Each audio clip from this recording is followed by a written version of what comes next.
morning students. In the previous part we have learned how autotrophic nutrition is carried out in plants. Now let us learn how heterotrophic nutrition is carried out in animals. Basically, heterotrophic nutrition is carried out by most of the animals. What is heterotrophic nutrition? It is a type of nutrition wherein the living organism cannot prepare the food on its own.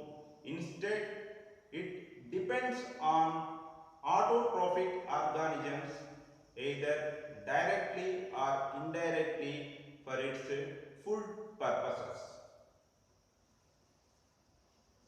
There are different types of heterotrophic nutrition. Why different types of heterotrophic nutrition? Depending on the type of the food and availability of the food and mode or way in which the heterotrophic organism obtains the food. Based on these three factors, there are different types of heterotrophic nutrition. What is meant by type? Some food like grass, it will not move anywhere. It is stationary. It stays at one place. Some food like prey animals, deer, hare, etc. they keep moving from one place to other place. When a predator tries to eat them, they also try to escape from the predator. So, for the predator animal, especially for carnivorous animals, it is very difficult to obtain their food. So, the type of the food allows the differences in the way of obtaining the food as well as in the nutritive apparatus of the animal. So, if the grass like stationary type of food is there, the mode or the way of obtaining the food is different. The animal need not to have running type of legs. Okay, normal legs, if they are there, they are enough. But if the animal is depending on the food which is mobile type, like prey animals, okay, then the predator animal needs to have the running type of legs. Okay, not only that, the nutritive apparatus also must be very quick, like it must easily catch the other animal by easily biting it, by easily causing damage to it. Okay, next. There are different strategies of intake of food by the heterotrophic organisms, or there are different types of heterotrophic nutritions. What are they? Saprophytic, holozoic and parasitic. Saprophytic. Saprophytic type of heterotrophic nutrition is the one wherein the animal digests the food outside the body of it, then it absorbs it. In saprophytic nutrition, the animal digests the food outside the body of it, then absorbs it. Example, fungi. Most of the fungi are saprophytic organisms. Then holozoic. Here the animal obtains the food from other plant or animal, from plants or other animals by killing them entirely. If we are getting food from the crops, we are harvesting the crops, entirely the crop is removed. If we are eating the chicken or mutton, we are killing the entire animal. We are not taking one part of it. So that is what called holozoic method. So here the animal is obtaining the food from the plant or other animal by killing entirely. Right? Is it carrying out digestion outside the body of it? No. Here both digestion and absorption are carried out inside the animal only. Most of the herbivorous, carnivorous and omnivorous animals are included under holozoic mode of nutrition. Next, parasitic mode of nutrition. Parasite is an parasite is an animal which not only takes the food from the other animal or plant but also shelter. So that in order to have shelter from the other animal or plant, it must allow the plant or other animal from where it is getting shelter to be alive. So, in parasitic mode of nutrition, the animal does not kill the other animal or plant from which it is getting food. When the animal is alive itself, it takes the food from that other animal or plant. Okay, example, leech. Leech absorbs the blood. Leech will take the blood from many other animals. Lice, okay, ticks, tapeworms, cuscuta or amarbel. Here, leech, lice and ticks, they are said to be ectoparasitic animals. Means they do not go inside the body of the other animal. Instead, they get the food or obtain the food by being attached to the outside the body of the animals. Tapeworm.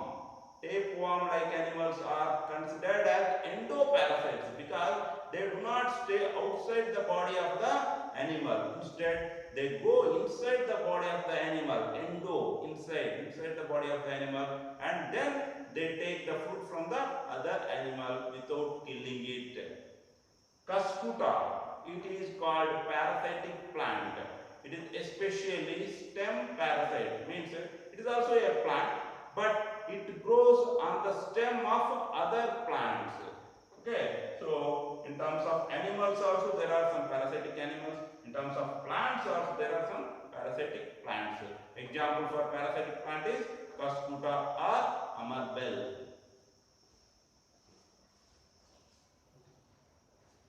Depending on different types of the food and different ways of accessing the food. Different types of the food and different ways of accessing the food. Different digestive systems are there in different animals. Depending on different types of the food and different ways of accessing the food, different digestive systems are there in different animals. Coming to unicellular animals, unicellular organisms. Okay, food is taken by the entire surface of the unicellular organism. Why? In class 9th we have learned that the entire surface of the unicellular organism is in direct contact with the environment. So most of the processes like nutrition, respiration, excretion are carried out by simple diffusion, or through the cell membrane the substances will move inside or the substances will move outside of the unicellular organism. So in unicellular organism, food is taken or absorbed by the entire surface of the organism. Whereas in the case of multicellular organism, this point also you have read in class 9th. Okay, alone simple diffusion is not enough because all the cells of the multicellular organism are not in direct contact with the environment. So the entire surface of the organism cannot take the food from outside, not by the entire surface. So specific parts are used for uptake of food. In multicellular organisms, specific parts or organs are used for the uptake of food. Okay, here it is explained about two unicellular organisms. In the case of amoeba, amoeba is the organism which is having changing body shape.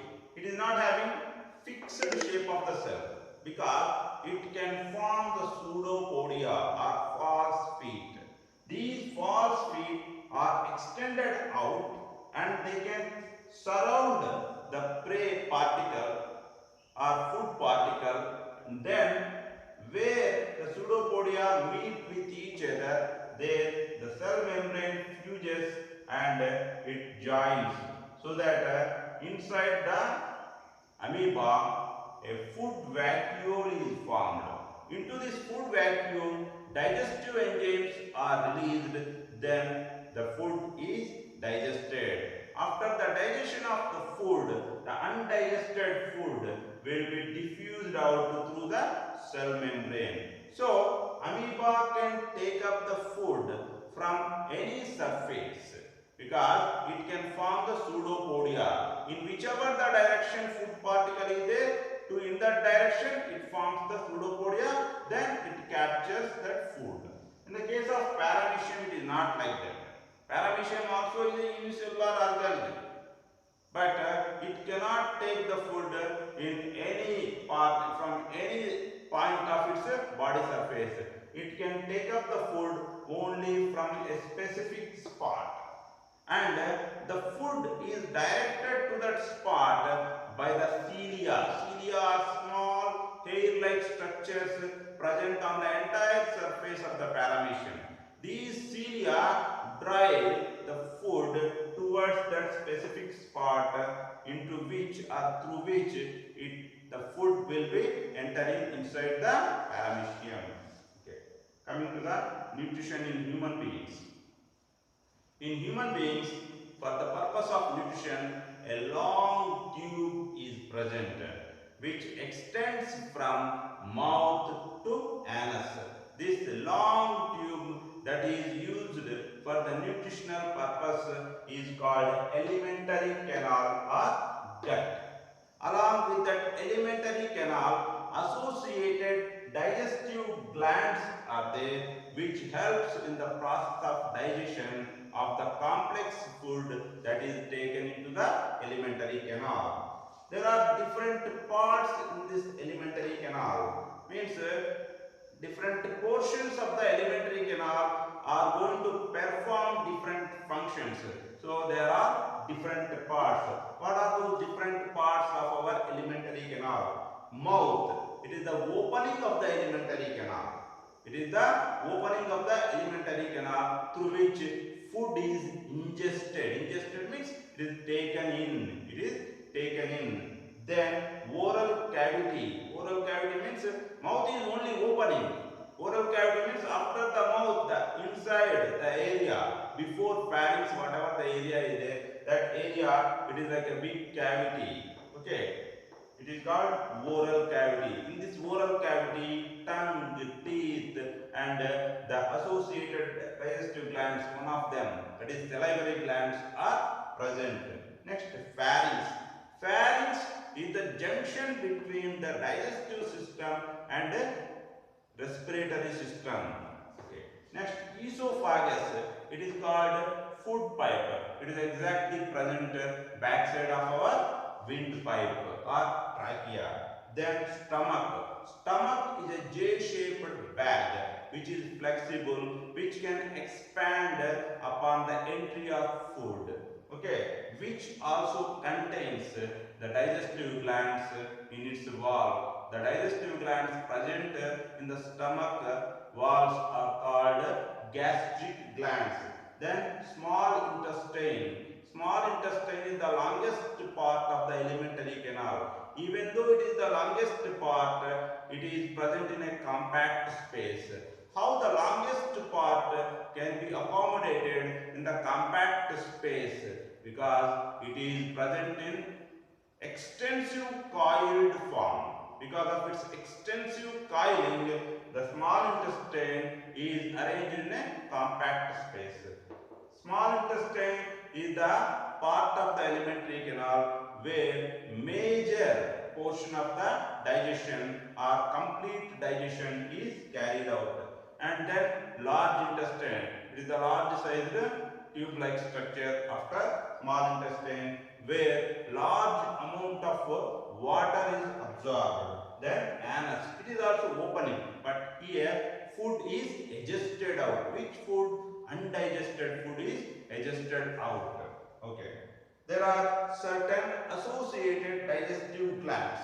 They are salivary glands which are present in the oral cavity, gastric glands which are present in the walls of the stomach, liver which is the largest gland in our body which is present in the right side of our body, right? Next, pancreas which is present in the vent of small intestine and the stomach.